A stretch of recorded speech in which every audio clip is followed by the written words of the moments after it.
എഎൻഎമ്മിന് നമുക്കെങ്ങും തന്നെ ജോലി അങ്ങനെ കിട്ടത്തില്ല. യുഎയിലെ എല്ലാ എക്സാമുകളും നമുക്ക് ഇന്ത്യയിൽ തന്നെ അറ്റൻഡ് ചെയ്യാൻ സാധിക്കാൻ പറ്റും. നമ്മൾ കണ്ടിന്യൂസ് പ്രൊഫഷണൽ ഡെവലപ്മെൻറ്റ് എന്ന് പറയുന്നൊരു കോഴ്സുണ്ട്. ഫ്രഷേഴ്സിന് എടുക്കുന്നതിന് ഹോം കെയറിൽ ജോലി ചെയ്യുന്നതിന് ഫ്രഷേഴ്സിന് ഒരു ബുദ്ധിമുട്ടുമില്ല. ഹോം കെയറിൽ പെട്ടെന്ന് തന്നെ അവർക്ക് ജോലി കിട്ടുകയും ചെയ്യും.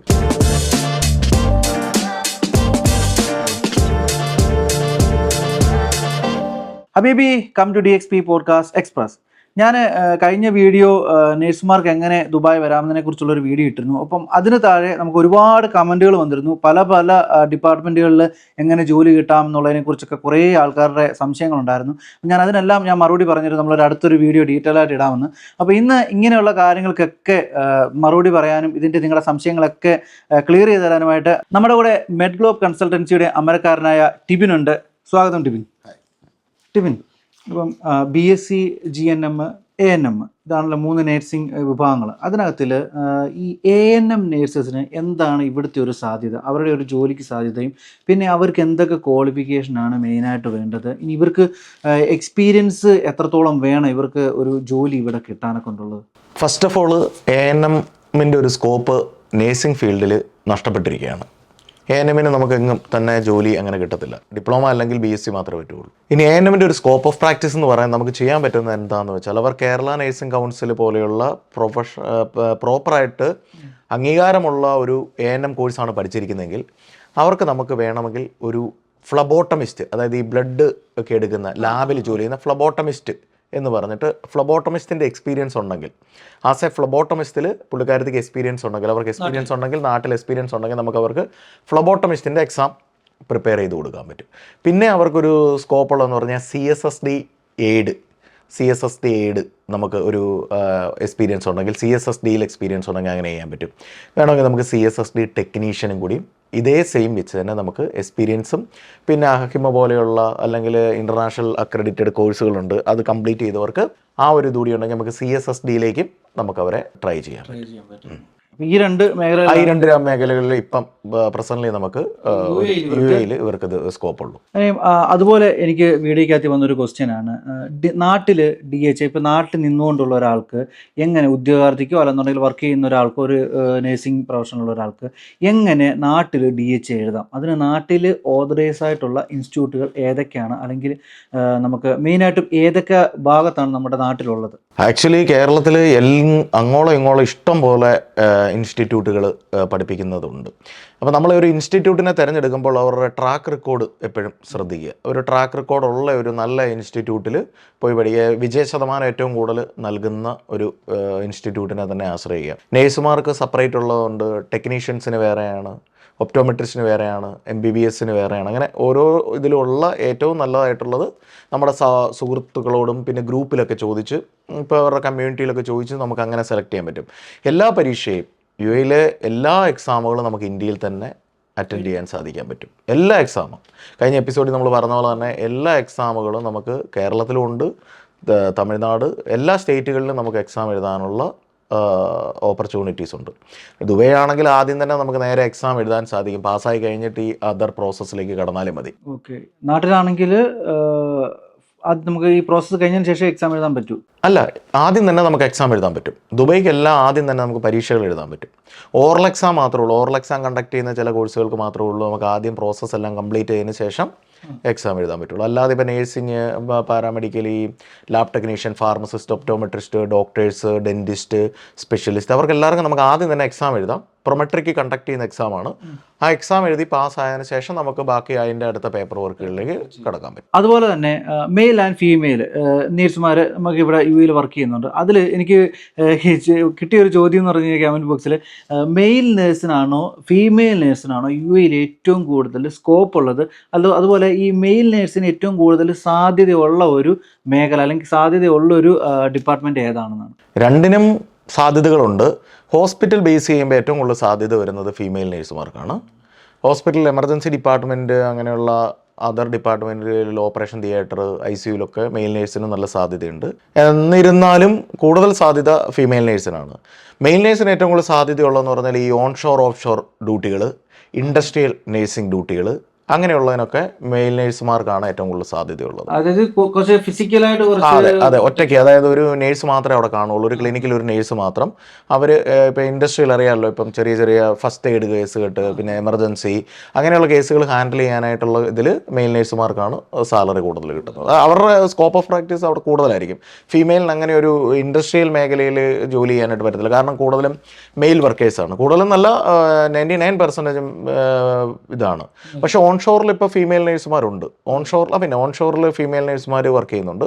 പക്ഷേ കമ്പാരിറ്റീവ്ലി കുറവായിരിക്കും, മെയിൽ നേഴ്സുമാരായിരിക്കും അവിടെ ഏറ്റവും കൂടുതൽ. അപ്പോൾ മെയിൽ നേഴ്സ്, പിന്നെ ഇതിൻ്റെ ഒരു പ്രശ്നം, ഇൻഡസ്ട്രിയിലൊക്കെ ജോലി ചെയ്ത് കഴിഞ്ഞിട്ട് പിന്നീട് അവർക്ക് ഫ്യൂച്ചറിൽ ഒരു ഹോസ്പിറ്റലിലേക്ക് ഷിഫ്റ്റ് ചെയ്യണമെന്ന് പറഞ്ഞു കഴിഞ്ഞാൽ താരതമ്യേന അതൊരു ചെറിയൊരു പ്രോബ്ലം, കാരണം ഇൻഡസ്ട്രിയൽ എക്സ്പീരിയൻസ് ആണല്ലോ എന്നോർത്തിട്ട്. അത് അല്ലാതെ അവർക്ക് കണ്ടിന്യൂ ചെയ്ത് പോവുകയാണെങ്കിൽ industry is one of the best option for male. സാലറിക്ക് അതിലും വ്യത്യാസം ഉണ്ടാവും, സാലറി ഇൻഡസ്ട്രിയിൽ സാലറി പൊതുവെ കൂടുതലായിരിക്കും, ഇൻഡസ്ട്രിയിൽ മെയിൽ നേഴ്സുമാർക്ക് ശമ്പളം കൂടുതലായിരിക്കും. ഇപ്പോൾ ഹോസ്പിറ്റലിൽ ഒരു മെയിൽ നേഴ്സിന് ഒരു അപ്രോക്സിമേറ്റ്ലി 6,000 dirhams ആണ് കൊടുക്കുന്നതെങ്കിൽ ഇൻഡസ്ട്രിയിൽ നമുക്കൊരു 7 വരെ കിട്ടുന്നുണ്ട്. നല്ല ഇൻഡസ്ട്രിയൊക്കെ ആണെങ്കിൽ അതിൽ കൂടുതൽ കിട്ടും. ഇപ്പോൾ ഗവൺമെൻറ് പ്രൊജക്റ്റിലൊക്കെ ആണെങ്കിൽ 12,000. അതുപോലെ തന്നെ ആംബുലൻസിലൊക്കെ വർക്ക് ചെയ്യുന്ന നേഴ്സുമാർക്ക് ഒരു 18,000, മോർ ദാൻ 18,000 സാലറി. അതാവിൽ ഇപ്പം പോലീസ് ആംബുലൻസിൽ ജോലി ചെയ്യുന്നവർ, അതോടൊപ്പം തന്നെ മിലിറ്ററിയിൽ ജോലി ചെയ്യുന്ന മിലിറ്ററി നേഴ്സുമാർക്കൊക്കെ 18,000 above ആണ് സാലറി, മെയിലിനാണെങ്കിലും ഫീമെയിലിനാണെങ്കിലും. അവിടെ 2 പേരുണ്ട്, ആംബുലൻസിലൊക്കെ മെയിൽ ആൻഡ് ഫീമെയിൽ ഉണ്ട്, 2 കാറ്റഗറി ഉണ്ട്. ഇനിയിപ്പോൾ ഈ എമർജൻസി മെഡിക്കൽ ടെക്നീഷ്യൻ എന്ന് പറയുന്ന ഒരു കാറ്റഗറി ഉണ്ട്, അവർക്കിപ്പം കൂടുതൽ സ്കോപ്പ് വന്നിട്ടുണ്ട് അബുദാബിയിൽ. എമർജൻസി മെഡിക്കൽ ടെക്നീഷ്യൻസ് എന്ന് പറയുന്നത് നല്ല ഹൈ പെയ്ഡ് ആണ് അവർ, ഉറപ്പായിട്ടും. അവരുടെ റിസ്ക് ഓഫ് ജോബ് അങ്ങനെയാണ്, ഇൻഡിവിജ്വലി അവർ ഹാൻഡിൽ ചെയ്യണം, റിസ്ക് കൂടുമ്പോൾ ബെനിഫിറ്റും കൂടും, അങ്ങനെ തന്നെ കറക്റ്റായിട്ട്. ഇപ്പൊ നമ്മുടെ നാട്ടിൽ ഒരിടയ്ക്കുള്ള, ഇപ്പോഴും ഉണ്ടെന്ന് തോന്നുന്നു, ഒരു വലിയൊരു ട്രെൻഡായിരുന്നു യൂറോപ്യൻ രാജ്യത്തിലേക്ക് പോവുക. പണ്ട്, അതായത് ഒരു വർഷങ്ങൾക്ക് മുമ്പ് ആളുകൾ പുറത്തോട്ട് പോകാന്ന് പറഞ്ഞത് മിഡിൽ ഈസ്റ്റ് ആയിരുന്നു, പേർഷ്യക്ക് പോകാന്ന് പറയും. ഇന്നത് മാറിയിട്ട് യൂറോപ്പിലേക്ക് പോകാന്ന് പറയും. ഇപ്പൊ നമ്മുടെ നാട്ടിലെ ഏതൊരു കുടുംബത്തിൽ ചോദിച്ചാലും മോൻ എവിടെ, മോള് UK അല്ലെന്നുണ്ടെങ്കിൽ കാനഡയിൽ, ഇങ്ങനെ പറയും. പക്ഷെങ്കിൽ യാദൃശ്യമായിട്ട് ഞാൻ എൻ്റെ വീഡിയോയ്ക്കകത്തിൽ കണ്ട ഒരു കമന്റ് എന്ന് പറഞ്ഞു കഴിഞ്ഞാൽ ഒരു ക്വസ്റ്റ്യൻ ആണ്. അതായത് UK കാനഡയിലോ ഉള്ള ഒരു നേഴ്സിന് ദുബായിലോട്ട് തിരിച്ചു വരാൻ, അല്ലെങ്കിൽ UAE തിരിച്ചു വരാനെ കൊണ്ട് സാധിക്കുമോ, അവരതിന് അപ്ലൈ ചെയ്യാൻ എന്തൊക്കെയാണ് ഡോക്യുമെന്റ് വേണ്ടത്? അതേപോലെ തന്നെ അവരുടെ അടുത്ത ചോദ്യം എന്ന് പറഞ്ഞു കഴിഞ്ഞാൽ, നാട്ടിൽ നിന്ന് വന്ന് ഇവിടെ ജോലി ചെയ്യുന്ന ഒരു നേഴ്സിനെക്കാട്ടിലും കൂടുതൽ സാലറി ഇൻ കേസ് അവർക്ക് അവിടുന്ന് അപ്ലൈ ചെയ്ത് ഇവിടെ ഒരു ഹോസ്പിറ്റലിൽ കിട്ടിയാൽ കിട്ടുമോ എന്നുള്ളതാണ്. ഓക്കെ, ആക്ച്വലി UK അല്ലെങ്കിൽ ഏതൊരു യൂറോപ്യൻ കൺട്രിയിൽ നിന്ന് നമുക്ക് ഇങ്ങോട്ട് വരുന്നതിന് പരീക്ഷയുടെ ആവശ്യമില്ല, എക്സാം അവർ അറ്റൻഡ് ചെയ്യേണ്ട ഒരു കാര്യമേ ഇല്ല, അല്ലെങ്കിൽ DHA വേണ്ട, ഒരു എക്സാമിൻ്റെ ആവശ്യമില്ല. അവർക്ക് നമ്മൾ ഡേറ്റ ഫ്ലോ ചെയ്ത് നേരെ എലിജിബിലിറ്റിയിലേക്ക് പോവുകയാണ്. എക്സാം എക്സംഷൻ ഉള്ള കൺട്രികളാണ് ഇതെല്ലാം, ഓസ്ട്രേലിയ, ന്യൂസിലാൻഡ്, അയർലൻഡ്, ജർമ്മനി, അതുപോലെ തന്നെ UK എല്ലാം. പക്ഷെ അവിടെ നമ്മൾ ബേസ് ചെയ്യേണ്ട, അതുപോലെ ഞാൻ എന്ന് ഇന്റർവ്യൂ ചോദിക്കുകയാണ്, അതായത് ഇവർക്ക് ഈ എക്സാം എഴുതാതിരിക്കാൻ വേണ്ടി ഇത്ര വർഷത്തെ മാൻഡേറ്ററി എക്സ്പീരിയൻസ് ഈ പറയുന്ന യൂറോപ്യൻ കൺട്രിയിൽ വേണം നിർബന്ധമുണ്ടോ? ഇല്ല, എക്സ്പീരിയൻസിനെ അല്ല ഇവിടെ ബേസ് ചെയ്യുന്നത്. നമ്മൾ ആക്ച്വലി ഏതെങ്കിലും ഒരു ഇപ്പം അവിടുത്തെ UK നേഴ്സിംഗ് രജിസ്ട്രേഷൻ ഉണ്ടായിരിക്കണം, അവിടുന്ന് ഒരു ഗുഡ് സ്റ്റാൻഡിങ് സർട്ടിഫിക്കറ്റ് കിട്ടിയിരിക്കണം. ഇപ്പോൾ അവിടെ 3 മാസം എക്സ്പീരിയൻസ് ഉള്ളെങ്കിലും നോ പ്രോബ്ലം. ഇപ്പോൾ കാനഡയിലാണെങ്കിലും അവിടുത്തെ പ്രൊഫഷണൽ ലൈസൻസിങ് അതോറിറ്റിയുടെ ലൈസൻസ് ഉണ്ടായിരിക്കണം, ആ അതോറിറ്റിയിൽ നിന്നും ഒരു വെരിഫിക്കേഷൻ ഓഫ് രജിസ്ട്രേഷൻ അല്ലെങ്കിൽ ഒരു ഗുഡ് സ്റ്റാൻഡിങ് സർട്ടിഫിക്കറ്റ് നിർബന്ധമായിട്ടുണ്ടായിരിക്കണം. ഇപ്പോൾ അവിടുത്തെ എക്സ്പീരിയൻസ് സർട്ടിഫിക്കറ്റുകൾ ഉണ്ടായിരിക്കണം. ഇനിയിപ്പോൾ അവിടെ എക്സ്പീരിയൻസ് സർട്ടിഫിക്കറ്റ് അവർ ഇഷ്യൂ ചെയ്യുന്നില്ലെങ്കിൽ 2 year gap of practice home കൺട്രിയിൽ ഉണ്ടായിരിക്കരുത്. ഒരാൾ പെട്ടെന്ന് തന്നെ UK പോയി എടുത്തു, അവർ 2024 വരെ ഇന്ത്യയിൽ ജോലി ചെയ്ത ഒരാൾ UK പോയി, UK അവർക്ക് നിൽക്കാനുള്ള ഒരു ബുദ്ധിമുട്ടുകൾ വരുന്നു. അവർ 3 മാസമായുള്ളൂ, പക്ഷേ അവർക്ക് UK നേഴ്സിംഗ് കൗൺസിൽ രജിസ്ട്രേഷൻ ഉണ്ട്. അല്ലെങ്കിൽ അവർക്ക് അതുണ്ടെങ്കിൽ അവർക്ക് അവിടുന്ന് എക്സ്പീരിയൻസ് സർട്ടിഫിക്കറ്റ് കിട്ടുന്നില്ലെങ്കിൽ നമുക്ക് ആ രജിസ്ട്രേഷനും ഗുഡ് സ്റ്റാൻഡിങ്ങും വെച്ച് ഇന്ത്യയിൽ 2 year ഗ്യാപ്പ് ആയില്ലല്ലോ, ഇന്ത്യയിൽ എക്സ്പീരിയൻസ് കഴിഞ്ഞിട്ട് 2 year ഗ്യാപ്പ് ആയില്ലെങ്കിൽ നമുക്കൊരു അപ്രൂവലിന് എടുക്കാൻ പറ്റും. ദുബൈയിലും അബുദാബി, ഷാർജ എല്ലായിടത്തും എടുക്കാൻ പറ്റും. അതുപോലെ തന്നെ ഏത് രാജ്യത്തുനിന്ന് ഈ ഇങ്ങനെയുള്ള രാജ്യങ്ങളെല്ലാം എക്സാം, ഏകദേശം 14 രാജ്യങ്ങളോളം എക്സാം എക്സംഷൻ ഉണ്ട്. പിന്നെ രണ്ടാമതൊരു കാര്യം, അവർ എല്ലാവരും UK-യും യൂറോപ്പും ഉപേക്ഷിച്ചിട്ട് ഒരിക്കലും മിഡിൽ ഈസ്റ്റിലേക്ക് വരില്ല. അതിനെന്തെങ്കിലും ഒരു കാരണങ്ങളുണ്ടാവും. മെയിൻലി നമ്മൾ കാണുന്ന കാരണങ്ങൾ, ഇവർ എത്തിപ്പെട്ട സ്ഥലം അവർക്ക് കൺവീനിയൻ്റ് ആകണമെന്നില്ല, ക്ലൈമറ്റുകൾ അങ്ങനെ, അവരുടെ കുട്ടികൾക്ക് ചിലപ്പം അലർജിക്ക് ഒക്കെ ഉള്ള കുട്ടികൾക്കൊക്കെ അവിടെ ചിലപ്പോൾ ഈ തണുപ്പും കാര്യങ്ങളും ഒക്കെ ബുദ്ധിമുട്ട് വരും. അങ്ങനെയുള്ളവരാണ് കൂടുതൽ അവരിങ്ങോട്ട് വരാൻ സെറ്റിലായവർ ഒരിക്കലും തിരിച്ചു വരുമെന്ന് എനിക്ക് തോന്നുന്നില്ല. പിന്നെ അങ്ങനെ തിരിച്ചു വരുന്നവർക്ക് ഇതൊരു നല്ല സ്ഥലമാണെന്ന് വെച്ചാൽ ഇതൊരു നല്ല സ്ഥലം. ഇപ്പം ചിലപ്പം പെട്ടെന്ന് വീട്ടിൽ പോകേണ്ടവർക്ക് വരും, പെട്ടെന്ന് കേരളത്തിലേക്ക് ഒരു 2 ദിവസം അവധിക്ക്. ഇപ്പം പേരൻസ് ഒക്കെ ഏജ്ഡ് ആണെങ്കിൽ നോക്കാൻ ആരുമില്ല, അവർക്ക് നോക്കിയേ പറ്റുള്ളൂ. അല്ല അവരെ ഒന്നും പറ്റുന്നില്ലെങ്കിൽ യൂറോപ്പിൽ നിന്നും ഇന്ത്യയിലേക്ക് എത്തുന്ന ടൈമും ഇവിടുന്ന് പോകുന്നു, ഇവിടെ നമ്മളൊരു വെള്ളിയാഴ്ച കയറി 4 മണിക്കൂർ കൊണ്ട് നമ്മൾ എത്തി കാര്യങ്ങൾ 2 ദിവസം സെറ്റിൽ ചെയ്തിട്ട് തിരിച്ചു വരാം. അങ്ങനെയൊക്കെ ഉള്ളപ്പോൾ ഇതൊരു ഇതാണ്. പിന്നെ ശമ്പളത്തെ സാലറീനെ ബേസ് ചെയ്ത് വരുമ്പോഴത്തേക്കും നിങ്ങളൊരു യൂറോപ്യൻ സിറ്റിസൺ ആണെങ്കിൽ, പാസ്പോർട്ട് യൂറോപ്പിൽ ഉണ്ടെങ്കിൽ സാലറിക്ക് ഒരുപാട് വ്യത്യാസം. സിറ്റിസൺഷിപ്പ് ഉണ്ടെങ്കിൽ നിങ്ങളുടെ പാസ്പോർട്ട് ഏതെങ്കിലും ഒരു യൂറോപ്യൻ കൺട്രിയുടെയോ അല്ലെങ്കിൽ ന്യൂസിലാൻഡ് അങ്ങനെയുള്ളൊരു ഇതാണെങ്കിൽ നമുക്ക് സാലറിയിൽ നല്ല പോലെ ഒരു ഹൈക്ക് ഉണ്ടാവും. അതല്ല എങ്കിൽ ഇപ്പോൾ നമ്മളവിടെ ചെന്നിട്ട് വരുവാണെങ്കിൽ അതിനെ ട്രീറ്റ് ചെയ്യുന്നതിനകത്ത് വലിയധികം സാലറി ഡിഫറൻസ് വരാനുള്ള സാധ്യത കുറവാണ്. അല്ലെങ്കിൽ നിങ്ങൾ അവിടെ ഒരു എക്സ്പീരിയൻസ്ഡ് നേഴ്സ് ആയിരിക്കണം. ഒരുപാട് വർഷത്തെ അവിടെ എന്തായാലും എക്സ്പീരിയൻസ്ഡ് നേഴ്സ് ആണെങ്കിൽ ഓഫ് കോഴ്സ് നിങ്ങൾ അവിടെ പാസ്പോർട്ട് കിട്ടിയിരിക്കും, സിറ്റിസൺഷിപ്പ് ഉണ്ടായിരിക്കും. അപ്പോൾ അങ്ങനെയുള്ള ഒരു ഇതുണ്ട്. പിന്നെ അവിടെ ഒട്ടും പറ്റാത്തവർക്കൊക്കെ നല്ലൊരു ഓപ്ഷനാണ്. പിന്നെ ഇതിൻ്റെ ഒരു മെയിനായിട്ടുള്ള ഒരു കാരണം എന്താണെന്ന് വെച്ച് കഴിഞ്ഞാൽ ഒരു നേഴ്സിന് UK അല്ലെങ്കിൽ യൂറോപ്യൻ കൺട്രിയിൽ നല്ല സാലറി കിട്ടും. ഹസ്ബൻഡ് ചിലപ്പം ക്വാളിഫൈഡ് ആയിരിക്കും ഹൈലി, പക്ഷെ അവർക്ക് ആ ഒരു പ്രൊഫഷണൽ ആയിരിക്കത്തില്ല ജോലി കിട്ടുന്നത്. പക്ഷേ അതേസമയം അദ്ദേഹത്തിൻ്റെ പ്രൊഫഷനിൽ ഇപ്പോൾ ടെക്നീഷ്യൻ അല്ലെങ്കിൽ അങ്ങനെയുള്ളവർക്ക് ഇപ്പം നമ്മുടെ UAE ഏറ്റവും കൂടുതൽ ശമ്പളം കിട്ടുന്ന ഒരു കാറ്റഗറി ഉണ്ട്. അപ്പം ഇതിനെ ബേസ് ചെയ്ത് വരുമ്പം ഇദ്ദേഹം ഫുൾ ഫാമിലി ആയിട്ട് അവിടെ പോയി താമസിക്കുന്നതിനേക്കാൾ ഏറ്റവും നല്ലത് ആ നേഴ്സ് ഇവിടെ വന്നിട്ട് ഇദ്ദേഹത്തിൻ്റെ കൂട്ടത്തിൽ ഇവർക്കൊന്നിച്ച് ജീവിക്കുകയാണെങ്കിൽ സാലറി രണ്ടുപേർക്കും നല്ല സാലറിയിൽ ജീവിക്കാൻ സാധിക്കും. മാത്രമല്ല പെട്ടെന്ന് നാട്ടിൽ പോകും. അതുപോലെ ടാക്സ് ഫ്രീ ആണ്. അതെ. ഹെൽത്ത് കെയറിൽ ഏത് പ്രൊഫഷൻ ആണെങ്കിലും ഇവർക്ക് എക്സ്പീരിയൻസ് എന്ന് പറയുന്നത് ഒരു വലിയ ഫാക്റ്റ് ആണ്. അപ്പം എനിക്ക് വന്നൊരു ക്വസ്റ്റ്യന് നമ്മുടെ കമൻറ്റിൽ ചോദിച്ചത്, അതായത് ഒരു ഹെൽത്ത് കെയർ പ്രൊഫഷണലാണ്, ഇവർക്ക് 3 വർഷത്തെ എക്സ്പീരിയൻസ് ഉണ്ട്. പക്ഷേ ഈ എക്സ്പീരിയൻസ് കഴിഞ്ഞതിന് ശേഷം കുറച്ച് ഗ്യാപ്പ് വന്നു. അപ്പം ചോദിച്ചത്, ഈ ഗ്യാപ്പ് വന്നതുകൊണ്ട് ഇവർക്ക് ഈ നമ്മുടെ UAE അപ്ലൈ ചെയ്യാൻ പറ്റുമോ? ഇനിയും ഈ ഗ്യാപ്പിന് വേറെ എന്തെങ്കിലും എക്സ്ട്രാ ഡോക്യുമെൻ്റ് ഇവർ സബ്മിറ്റ് ചെയ്യണോ?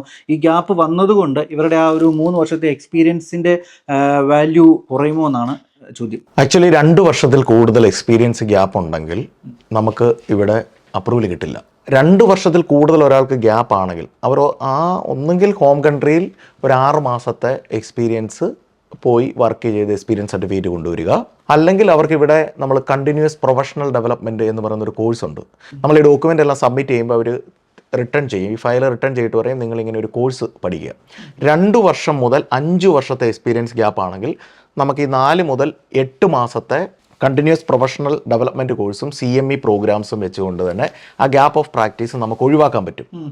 അതോടൊപ്പം തന്നെ അവരുടെ അതിന് മുന്നിലുള്ള ആ 3 വർഷത്തെ എക്സ്പീരിയൻസോ 4 വർഷം അതെല്ലാം നമ്മൾ കൺസിഡർ ചെയ്യുകയും ചെയ്യും. ഇവിടെ ദുബായ് ഹെൽത്ത് അതോറിറ്റിയുടെ ഒരു പ്രോബ്ലം എന്താണെന്ന് ചോദിച്ചു കഴിഞ്ഞാൽ അവിടെ നമ്മൾ 2 വർഷത്തെ ഗ്യാപ്പായി കഴിഞ്ഞാൽ വീണ്ടും 2 വർഷം തന്നെ എക്സ്പീരിയൻസ് സർട്ടിഫിക്കറ്റ് പ്രൊവൈഡ് ചെയ്യണം.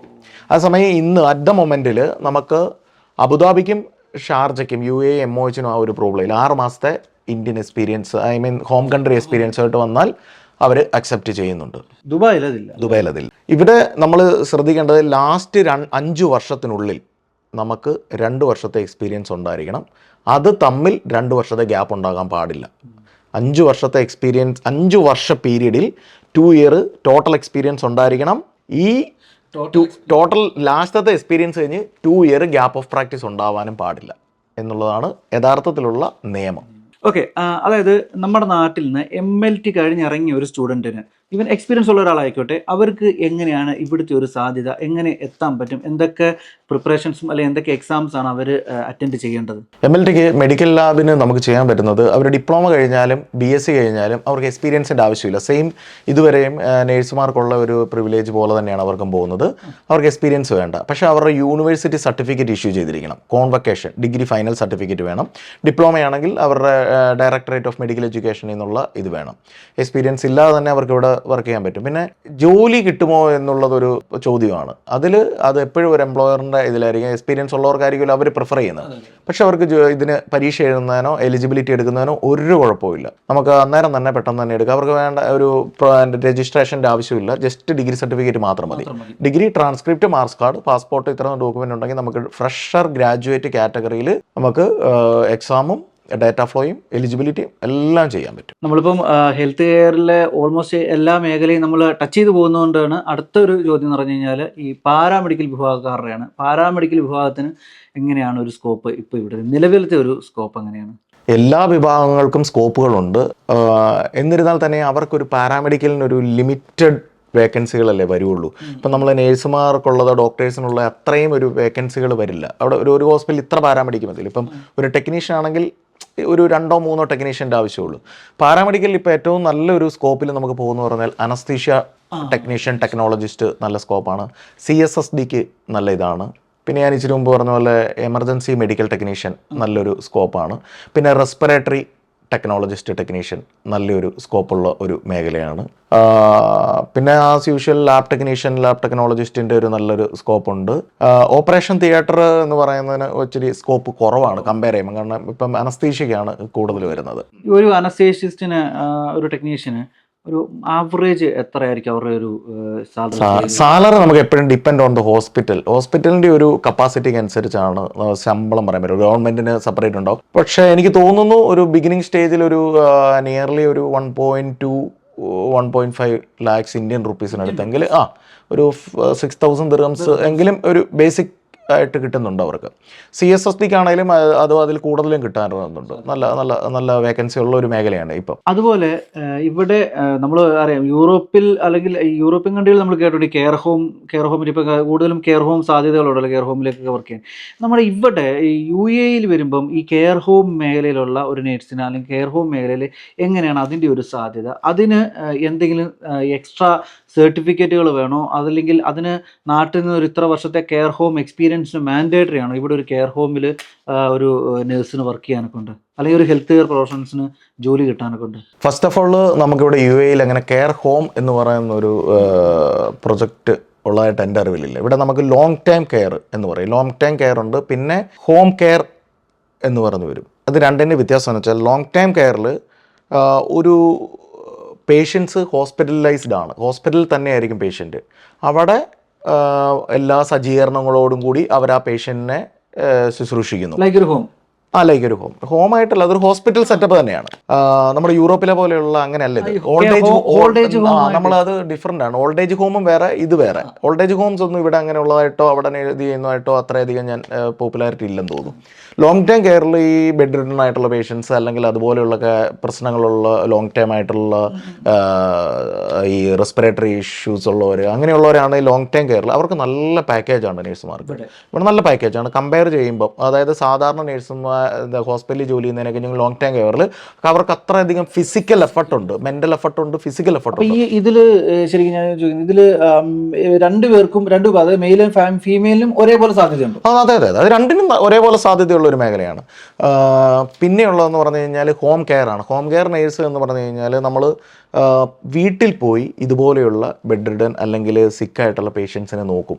രാവിലെ ഒരാൾ, രാത്രിയിൽ ഒരാൾ, ഹോം കെയർ ഷിഫ്റ്റ് വെച്ചിട്ട് വീട്ടിൽ പോയി നമ്മൾ വീട്ടിൽ ഈവൻ ഡയാലിസിസ് വരെ ചെയ്യുന്ന ഇതുണ്ട്. ഡയാലിസിസ് നമ്മൾ ഹോം ഡയാലിസിസുകൾ ഇപ്പോൾ ഇവിടെ ഒരുപാടുണ്ട്, ഒത്തിരി ഇതാ. പിന്നെ അപ്പോൾ അതുപോലെ തന്നെ അങ്ങനെയുള്ള ഒരു 2 കാറ്റഗറികളാണ് ഇവിടെ വരുന്നത് ഹോം കെയറിൽ.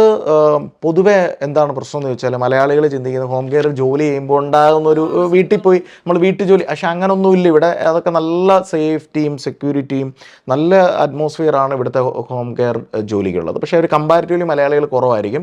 കൂടുതലും അതിന് വരുന്നത് ഫിലിപ്പീൻസ് ആണ്. പിന്നെ പേഷ്യൻസിനും ചൂസ് ചെയ്യാം ഏത് നേഴ്സ് വേണം എന്നുള്ളത് ചൂസ് ചെയ്യാവുന്ന ഒരു ഓപ്ഷൻ, ഏത് കൺട്രി വേണമെന്ന് അവർക്ക് ചൂസ് ചെയ്യാമല്ലോ. ഓക്കെ, ഇവർക്ക് ഇനിയിപ്പം ഞാൻ ചോദിച്ചു സെപ്പറേറ്റ് എന്തെങ്കിലും ഇനി ഇവർക്ക് സെപ്പറേറ്റ് എന്തെങ്കിലും എക്സ്പീരിയൻസ് കാണിക്കണോ? അതായത് നാട്ടിൽ ഇപ്പോൾ കെയർ ഹോമിലോ അല്ലെങ്കിൽ ഇങ്ങനെയുള്ള പർട്ടിക്കുലർ മേഖലയിൽ വർക്ക് ചെയ്തിട്ടുണ്ടെന്നുള്ളൊരു എക്സ്പീരിയൻസ് കാണിക്കണോ? നമ്മുടെ നോർമൽ, അതുപോലെ തന്നെ നോർമൽ സർട്ടിഫിക്കറ്റ് അല്ലാതെ എക്സ്ട്രാ എന്തെങ്കിലും ഈ പറയുന്ന കെയർ മേഖലയിൽ എന്തെങ്കിലും അവർക്ക് വേണ്ടി വരുമോ? വേണ്ട, അവർക്ക് ഇതേപോലെ തന്നെയുള്ള ലൈസൻസിങ് ആൻഡ് പ്രോസസ്സ് എല്ലാം ഒന്ന് തന്നെയായിരിക്കും. ലോങ് ടൈം കെയറിൽ എപ്പോഴും എടുക്കുന്ന നേഴ്സുമാരുടെ എക്സ്പീരിയൻസ് ICU ബേസ് ചെയ്തിട്ടുള്ള ഇൻറ്റൻസീവ് കെയർ യൂണിറ്റിലോ അല്ലെങ്കിൽ നമ്മൾ HDU അങ്ങനെയുള്ള ഹൈ ഡിപ്പെൻഡൻസി യൂണിറ്റിൽ ജോലി ചെയ്തവരെ ആയിരിക്കും ഈ ലോങ് ടൈം കെയറിൽ കൂടുതലായിട്ടും പ്രിഫർ ചെയ്യുന്നത്. പിന്നെ ഹോം കെയറിൽ അങ്ങനെ പ്രത്യേകിച്ച് ഒരു ഇതൊന്നുമില്ല, അതിന് പ്രത്യേകിച്ച് ക്ലാസ്സുകളോ കോഴ്സുകളോ ഒന്നുമില്ല. ഇന്ത്യയിൽ ഹോം കെയർ ജോലി ചെയ്യണമെന്ന് നിർബന്ധം അങ്ങനെ ഒന്നുമില്ല. പിന്നെ ഈ ഒരു കെയർ മേഖലയിൽ എക്സ്പീരിയൻസ് ഉള്ള ഒരു നേഴ്സിനെയാണോ എടുക്കുന്നത്, അതോ ഒരു ഫ്രഷേഴ്സിന് വന്നാൽ, ഫ്രഷേഴ്സ് ഇപ്പം നമുക്ക് ഈ ഒരു മേഖല തിരഞ്ഞെടുക്കണമെന്ന് പറയുന്ന ഒരു ഫ്രഷ് ആയിട്ടുള്ള നേഴ്സ് വന്നാൽ അവർക്ക് സാധ്യത ഉണ്ടാവും? 100%. ഫ്രഷേഴ്സിന് എടുക്കുന്നതിന്, ഹോം കെയറിൽ ജോലി ചെയ്യുന്നതിന് ഫ്രഷേഴ്സിന് ഒരു ബുദ്ധിമുട്ടുമില്ല. ഹോം കെയറിൽ പെട്ടെന്ന് തന്നെ അവർക്ക് ജോലി കിട്ടുകയും ചെയ്യും. അപ്പോൾ എന്തായാലും ഇതുപോലെ നിങ്ങൾക്ക് ഇനിയും എന്തെങ്കിലും നിങ്ങളുടെ പ്രൊഫഷനുമായിട്ട് ബന്ധപ്പെട്ടിട്ട് സംശയങ്ങളോ കാര്യങ്ങളോ ഉണ്ടെങ്കിൽ നിങ്ങൾ കമൻറ്റ് ബോക്സിൽ ഇടുക. ഞാൻ ഇതുപോലെ സോർട്ട് ഔട്ട് ചെയ്തിട്ട് വീണ്ടും ഞാൻ ടിഫിനുമായിട്ട് ഇരിക്കുന്നതായിരിക്കും. അപ്പം നിങ്ങളുടെ കമൻറ്റുകൾ വെച്ചിട്ടായിരിക്കും ഇനി നമ്മൾ വരുന്ന എപ്പിസോഡിൽ അതിനുള്ള ആൻസറും മറുപടി നിങ്ങളുടെ സംശയങ്ങളൊക്കെ നമ്മൾ ക്ലിയർ ചെയ്ത് തരുന്നതായിരിക്കും. അപ്പോൾ എന്തായാലും ടിഫിൻ, വീണ്ടും നമുക്ക് ഇതുപോലെ അടുത്ത വീഡിയോയിൽ കാണാം. നമസ്കാരം. Thank you.